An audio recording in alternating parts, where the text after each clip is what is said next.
I'm Sickie. I don't have a name tag. I didn't want to stand in line. But I figured by the time we got done with this, you'd know who I was anyway.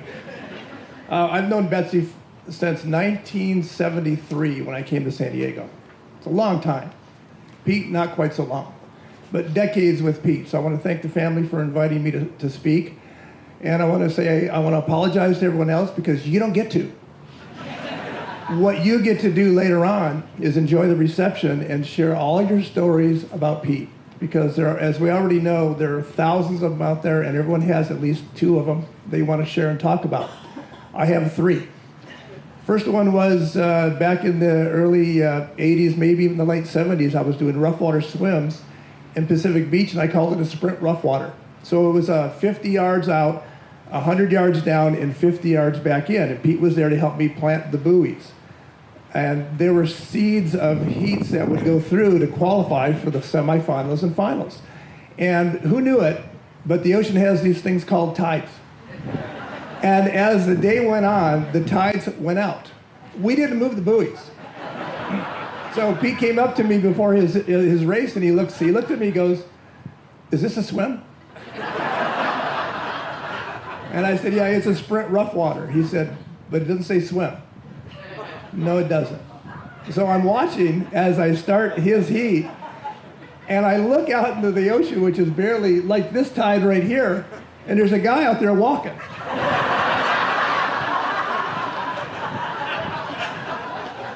And he walks out to the first buoy, and he rounds it. Everyone else is already gone.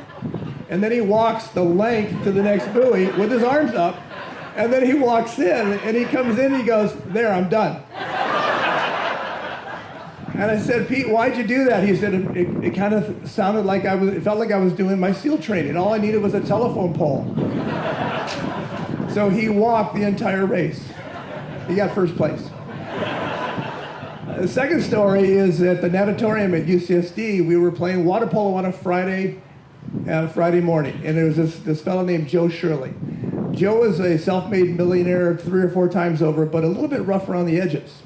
So he got a little rough around the edges during the water polo game, and Pete just had enough of him, and he leaned over with his great big hand, and he just pushed Joe underwater, and he held him there. Now, I noticed there was something going on in the deep end, but he just went like this, "We're okay." And I really didn't see Joe, because he was underwater about 3 feet, and then he let Joe up, and Joe, "Oh my God."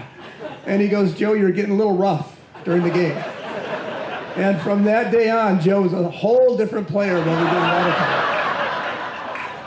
The last story, and you guys will have a lot of these too, is he would come in, he says, "I'm going to judges camp for the weekend."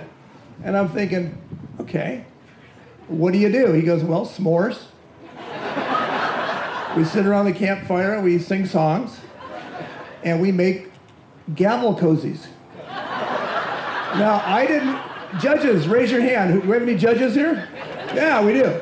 I didn't know until last week that judges don't even have gavels. So I was trying to make a trophy for our program, and I had to talk with Jerry Jessup and Tracy Summer. They had to order one online because nobody has one. And so I asked Jerry, and he goes, "No, we don't use gavels. We use," remember what you said? He goes, "I use my laptop." So you take it like this. So to get their attention, they use a laptop. So those are my 3 stories. It's a great guy. I've loved him. He was very honorable. He would do anything for you, and you guys all know that. So when you break down here and go and enjoy the festivities, share all your stories with each other, because there's a lot of Pete to go around, and we want to pass that around for years and years to come. He's always in our hearts and our memories. Thank you all for showing up.